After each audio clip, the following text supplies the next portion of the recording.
You are Locked On Patriots, your daily New England Patriots podcast. Part of the Locked On Podcast Network, your team every day.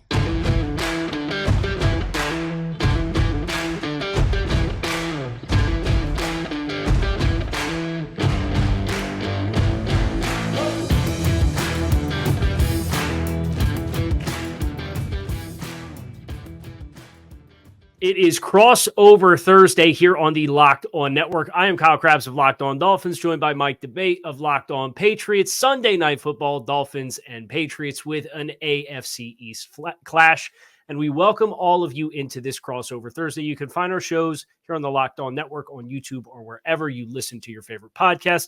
A shout out to every everydayer here on the Locked On Network who does keep it locked in with us, because we don't just say it, we live it. It is your team every day. Today's episode of Locked On Crossover Thursday is brought to you by PrizePicks, the easiest and most exciting way to play daily fantasy sports. Go to prizepicks.com/LockedOnNFL and use promo code LockedOnNFL in all lowercase for a first deposit match up to $100. Mike, it's been a while. We, of course, did the intro, the AFC East series together with the rest of the AFC East guys. How are you? I'm doing well. It's always fun doing the Locked On Patriots, Locked On Dolphins crossovers. These are two fan bases with a large history, with a lot of respect, but also a lot of fun-loving animosity. So definitely looking forward to this one without question, Kyle. Yeah, it's been a healthy rivalry, by all means, of course, from depending on how you're declaring success.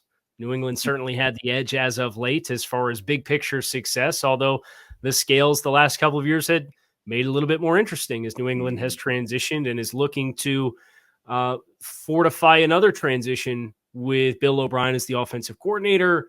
You guys did the thank you for Tom Brady at halftime of the season opener against Philadelphia. I'm curious, is one of those the big story with New England right now? Is there another big story? Like what's the buzz right now around the Pats? Yeah, I think right now with the Pats, it's all about returning to offensive respectability. I think that really was what everyone was waiting to see, the Bill O'Brien effect on this offense here in New England. And quite honestly, the effect has been relatively positive. One of the things that the Patriots did well once they got a little bit of those opening game jitters out of their system was essentially move the ball well, and they had a little bit more command in the red zone. Mac Jones has looked more comfortable in Bill O'Brien's offense. There were some sputters early, some sputters late, and things that will need to be cleaned up in order for them to remain competitive in this game that we're covering and talking about here today. But something that the Patriots definitely wanted to see was a little bit more from their run game. I think they will try to utilize their run game a little bit more this week. I'm sure we'll talk about that in just a moment. But the reemergence of that 12 personnel, Mike Gesicki looking like a pretty good fit in New England so far, but the reemergence of Hunter Henry as a true force in this offense. And we look at Kendrick Bourne leading the way with receivers and all of that behind an offensive line that has shown better technique, better preparedness, and also, I think, greater toughness this year than they did last season. There are still some question marks. You've got guys banged up. Trent Brown did not practice on Wednesday. These are all things that the New England Patriots need to add up, but it all moves into a direction that shows that this offense is ready to take that next step, whether it be this week or beyond. They're definitely showing more promise than what we saw 1 year ago in New England. I guess just a quick follow-up there is I was surprised to see both guards scratched. And I know and when you had ankle surgery in the offseason, yes, and then Cole Strange had a knee injury during training camp that was kind of on again, off again. Was that a surprise to the Pats? Do you think that both of those guys ended up not dressing? I believe you guys started a couple guards there, or rookie guards there in their place. Yeah, absolutely. I think Cole Strange is showing signs of being able to move forward. Mike Wenu is definitely showing signs of being able to move forward. But these are two guys right now that you have to be very careful with. Wenu with the ankle injury, Cole Strange with the knee injury that he suffered during training camp. These are things that are concerns. And now with Trent Brown not practicing, you're possibly looking at three starters either being banged up or not playing on Sunday, which could be a disastrous situation for the New England Patriots. They got solid contributions from their rookies, but again, There were early problems. There were early issues.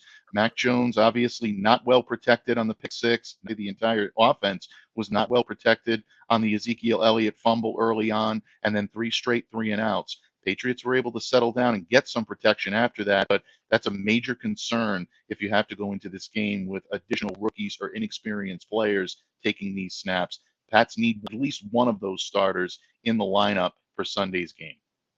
Oh, and you mentioned wanting to get more from the running game. The big story around the Dolphins right now is 230-something rushing yards given to the Los Angeles Chargers. And a lot of Dolphins fans have questions saying, well, wait a minute, hold on now. All we heard all offseason was how great Vic Fangio is, and the Dolphins' rushing defense really left a lot to be desired. And Mike McDaniel, during his Wednesday press availability, kind of said he felt as though upon the review of the tape that he felt like there were some individuals who were pressing a little bit, trying to make plays individually of the scheme. And there were some learning lessons to be had there. And for Miami, against a team like New England, who historically has run the ball well, they have offensive line talent at their disposal, and you certainly trust their ability to develop offensive linemen based on the long track record. I know Coach Scarnecchia has been gone a few years, but you think about the New England Patriots and the strengths of this roster, you would expect the discussion to include running the ball and the running backs with Mondre Stevenson and Ezekiel Elliott. So I think that is for Dolphins fans as they're looking at the Patriots.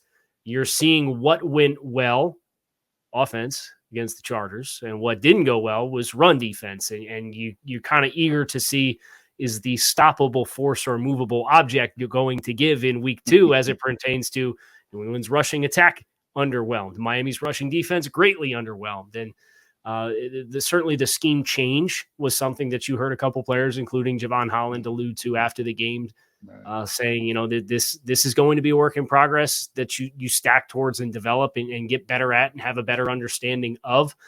But the Dolphins can't afford to have the same level of busted assignments in the front as they had against the Chargers, because if they do, that's a first-class ticket to explosive runs, flipping the field, losing time of possession, risking getting worn down late in the game. And all of those things are things that Miami would certainly like to avoid after their defense took 80 snaps on Sunday against the Chargers in week 1. We're going to start talking about matchups to watch here next on this crossover Thursday. So keep it locked in with us, and we will be right back. Everyone should be empowered to care for themselves and their loved ones during the unexpected, and that's why Jase Medical offers the Jase case. The Jase case provides 5 life-saving antibiotics for emergency use and gives you the peace of mind to know that you're not just hoping you will have access to medication in an emergency. Jase Medical makes sure you have medication on hand. Jase Medical is simple. They handle everything from the online evaluation to licensed pharmacy medication delivery and ongoing consultation and care.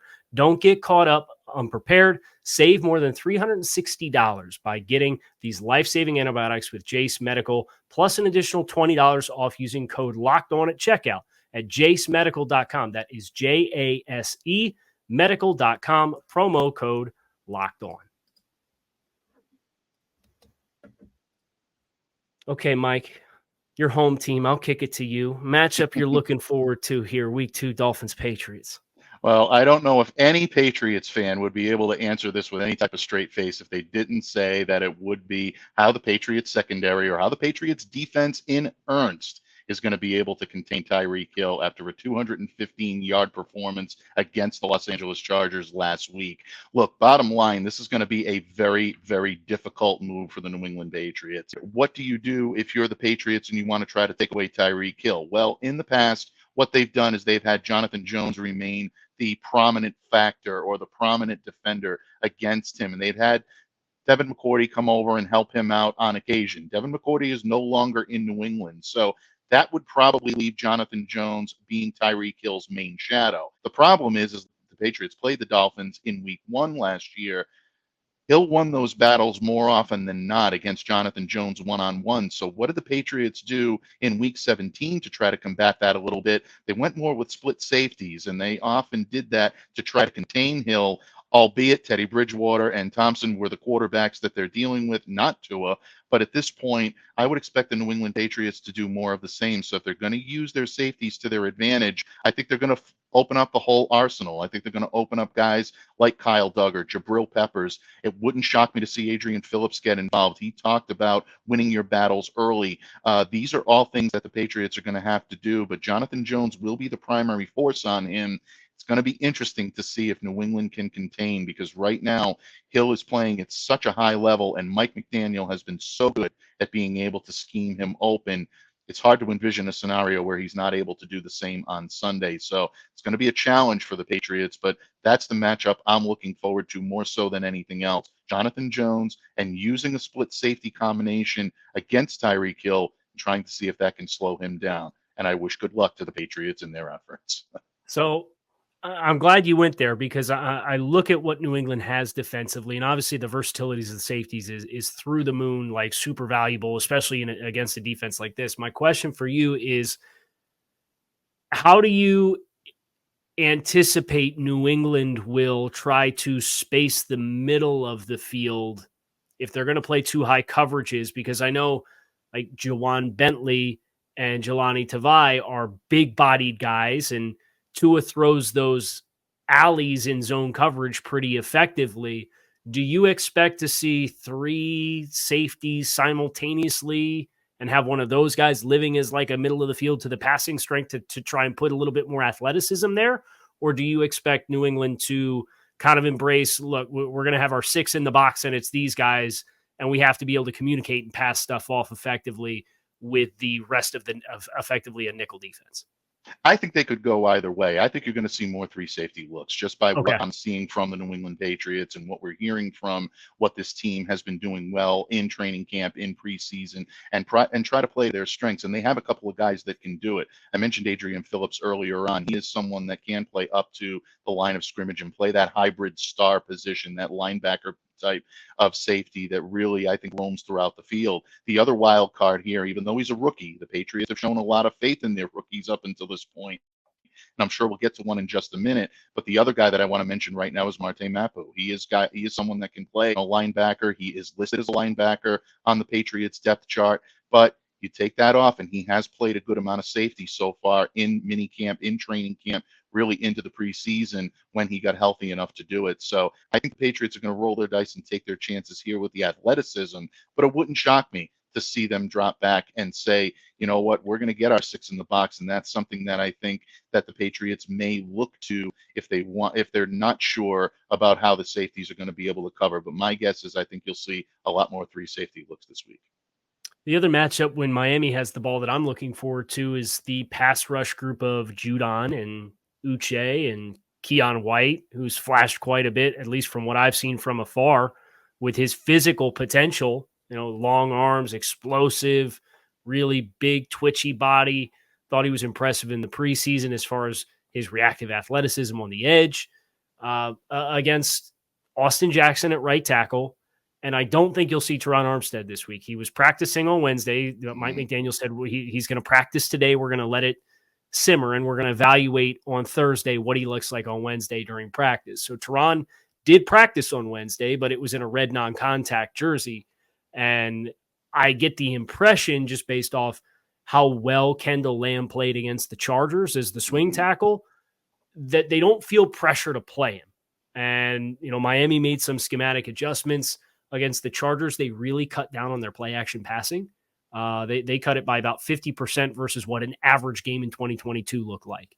And when they did not play action pass, Tua got the ball out in about 2.3 seconds on average. So if you're going to mitigate questions with the pass protection, really embracing the quick game and understanding with the speed of the receivers that we have, we don't have to get compressed into a box and still be able to throw the ball quickly like other teams may face challenges with. Right. I think they're more willing to do that. So how well can Judon and Uche, who's more explosive, Josh Uche is more explosive than either of the two edge rushers that the Dolphins faced last week. So if you're getting into 3rd and 7, 3rd and 10, 3rd and 12, Uche being out there, I think he's a really critical player for the Dolphins to have answers for. Yeah, absolutely. And I believe that Uche will definitely play a big role in this game because naturally, I mean, the guys are going to be gravitated toward Matthew Judon and for good reason, but other guys to watch in that realm as well. And you mentioned Keon White. Keon White is someone with a tenacious motor, and they're going to continue to deploy him in that fashion. Both he and Dietrich Wise Jr. are a very good 1-2 combination on that edge. So definitely look for that if you're the Miami Dolphins, because I think the Patriots are going to try to use all of their speed and strength at that level to try to make things difficult on Tua, because you saw what he's able to do against single high coverage. Patriots would be very pedestrian to attempt that again this week, and I don't think Bill Belichick is going to attempt it. So when New England has the ball, we've kind of already talked about the offensive line and the talent that may or may not be available. I certainly think that's a massive storyline and matchup for the Dolphins defense, because quite frankly, I thought the Chargers defensive line, or excuse me, the Chargers offensive line had success. You don't rush for 230 plus yards by not moving guys around. So I think there was some error with the Dolphins group, but I do think the Chargers, with Corey Linsley healthy and Rashawn Slater healthy, and Zion Johnson is a second-year player who showed growth, and Trey Pipkins didn't play in the game last year against the Dolphins either. So there was like three guys that were 100% that you either didn't see or saw a shell of last year when these two teams played.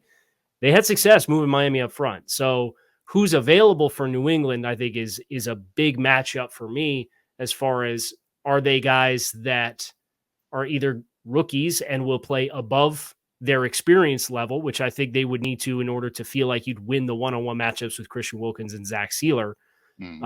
Or if the vets are good to go, what do they look like? So I think that for me is where I'm really going to be dialed in. It's the Dolphins, especially the interior core four of the two stack linebackers and the interior defensive linemen is where I'll really be keyed in on this matchup. Yeah, without any question. And I'm glad that you mentioned that, because if you're a Patriots fan, that's what you're looking to see. You're looking to see guys like Ramondre Stevenson and Ezekiel Elliott get untracked. We didn't quite see enough of that against the Eagles, and the Eagles did a very good job of containing the running game and keeping the Patriots from getting that type of traction that they needed to free up a lot in their passing game. It took the Patriots a lot to get into rhythm. And if Miami can do that effectively and limit Stevenson and Ezekiel Elliott early, they're going to have probably similar success to what Philadelphia had. If you're the Patriots, you definitely want to test that front seven, because, like you said to open the show, Kyle, Vic Fangio was not happy with the effort that was put out on Sunday against the Los Angeles Chargers. You want to see more from the linebackers in Jerome Baker and David Long. Raekwon Davis mans the middle in that 3-4 set, so you want to see a little bit more aggression in their ability to be able to contain the run, because so much of what New England does offensively is predicated on using the run to set up play action, to allow Mac Jones to be able to hit his targets, get comfort, and be able to lead his receivers under the defense, put it where the receiver can get it, and then get yards after the catch. That's really Mac Jones's MO and where he's at his best and at his most comfortable. That's going to be easier said than done if they're not getting the protection up front. So I completely agree. It really is going to be all about who is along that offensive line to provide pass protection, and most importantly, to provide run protection. Antonio Mafi and City So did it adequately on Sunday, but they're going to need a better effort, because that Miami offense is going to be ready to put points on the board. Patriots are going to have to try to either match it or keep it close somehow. Keys to victories coming up next here on this crossover Thursday. Stick with us. We're going to talk about what the key is for each side and how we think this game's going to turn out. PrizePicks is the largest independently owned daily fantasy sports platform in North America. The easiest and most exciting way to play daily fantasy sports, because it's not you versus me and Mike and thousands of other people and sharps and sharks and pros. Instead, it's you against the numbers. You pick more or less on 2 to 6 player stat projections and watch your winnings roll in. PrizePicks is the most fun that I have had, winning up to 25 times my money this football season. Select 2 to 6 players, more or less their projected stats. Place your entry. It is super easy. You can go to prizepicks.com/LockedOnNFL and use code LockedOnNFL for first deposit match of up to $100. That is prizepicks.com/LockedOnNFL and use code LockedOnNFL for a first deposit match of up to $100. PrizePicks, daily fantasy sports done right. Okay, Mike. Keys to victory. We've kind of alluded to a couple. I'd be curious, you could pick one for New England. They got to do this. Is it Tyreek Hill? Is it win the line of scrimmage offensively? Is it something else? What do you think?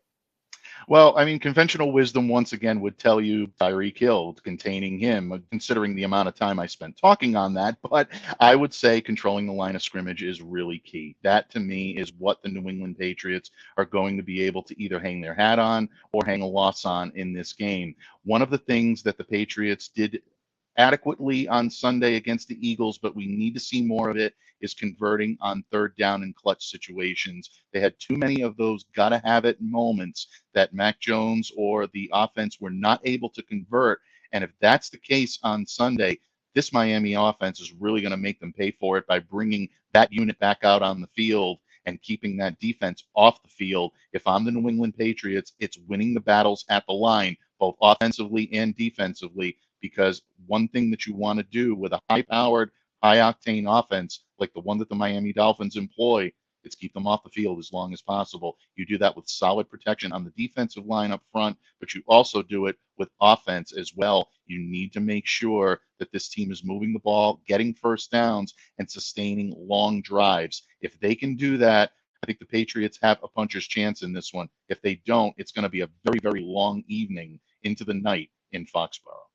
In case in point, New England between third and fourth downs was 6 of 19 against Philadelphia. So I think that's a great place to start. My talking point is two-pronged, one of which is winning 1st and 10 for the Dolphins defense. So it falls right in line with that line of scrimmage situation, because the Chargers were able to get in so many 2nd and 3rd and shorts that they could consistently run the football. And Jalen Phillips, Dolphins pass rusher, said after the game, we didn't earn the right to consistently rush the passer on third downs because they didn't do a good enough job in the early downs. So if New England is going to continue to not have success on 3rd and 4th down, Miami has to win on 1st down, and they very rarely did it. And the other one that I would have, it's one of the low-hanging fruits of winning any football game, but the Dolphins turned the ball over twice in the red zone against the Chargers. Can't happen. We can't have a must snap that the Chargers jump on, and we can't throw up a 50-50 ball regardless of whether J.C. Jackson extended into the back of Braxton Berrios for what could have been argued defensive pass interference or not. At the end of the day, you lost the turnover battle against the Chargers 2-0. You do that against Bill Belichick, and typically he's going to make you pay for it. So ball security, offensively and defensively, winning 1st down, I think, are the critical elements for Miami that they got to do better at than what they did last week against the Chargers. Absolutely. And I completely 100% agree with you. I really think this one might come down to the wire because of the Patriots' energy of playing at home. But this Miami team is coming in playing at a very high level. And I look forward to a defensive performance from them than we saw against the Chargers. That's indeed the case. This is going to be a tough one for the Pats. Yeah. So if we were to throw a quick prediction out here to get us out of here, I'll go first as the road team, and I'll let you drop the microphone at the end here. I think it's a 1-score game. I do. I know it's very easy and low-hanging fruit to look at the wide receivers of New England and Kendrick Bourne getting 11 targets, and Dolphins fans looking from afar and saying, oh, we remember that guy who was in Belichick's doghouse last year. If he's the leading receiver, we got the guys in the secondary to cover it, and the running game didn't get going. This team's going to be right to play Miami. I am very confident of that. I think they'll run the ball with success. I do think Miami, with their offensive firepower, if you were to just look at like top end talent, I think if you pick the best 5 players on each roster, I think that's where Miami has a little bit of an edge that can potentially transcend the coaching, because it's Jimmys and Joes versus X's and O's. And right. A lot of times, if you have enough of the Jimmys and Joes, you can draw it up on the chalkboard, right? But the talent can kind of give you an edge. So I would go Miami 26-21. Would be my final score prediction for this contest against New England. Yeah, and I think you're make a lot of good points. And look, bottom line, I know I'm probably going with a little bit of maybe a little bit of Homer enthusiasm here, but the New England Patriots very seldom drop 2 in a row when they've shown enough promise to be able to hang with a very, very formidable opponent. They did that on Sunday against the Philadelphia Eagles. For all of the talk of moral victories and all that and good losses and things of that nature, all that goes out the window when Bill Belichick goes into the planning room. And I think he sees the opportunity, like you said, Kyle, to run the ball effectively. And if New England Patriots can do that, they're very good at being able to keep teams on their heels. The key, again, is going to be keeping Miami's offense off the field long enough for Mac Jones and his offense to be able to make things happen. On defense, if the Patriots want to try to shut down or at least marginally disrupt this offense, I think, once again, you're going to see Jonathan Jones draw the coverage on Tyreek Hill. Christian Gonzalez, the rookie, is probably going to draw Jalen Waddle, and that's going to be, I think, an opportunity for the 3 safeties to be able to try to take away the middle of the field and allow that front 7 to be able to do what they need to do, and that's shore up the run and stop the Dolphins from getting on track right at the line. If the Patriots can do that, I like their chances on throwback Sunday night football, where the Patriots are going to be wearing Pat Patriot and those red throwbacks and the white helmets. I think they take this one, and I think they take this one by a razor-thin margin. I like them 24-21 in New England on Sunday. Going to be a good game. So make sure you're in front of your couch, plugged in and ready to go on Sunday Night Football. And then after the game, check out Locked On Dolphins and Locked On Patriots for your reactions from the postgame, whether you're a Patriots fan or a Dolphins fan. We appreciate you guys for checking out the show and checking out Crossover Thursday. That is going to do it for us on this Crossover Thursday. Make sure you hit subscribe on Locked On Patriots as Pats fan, Locked On Dolphins as Dolphins fans, and keep it locked in right here on the Locked On Network because it is your team every day.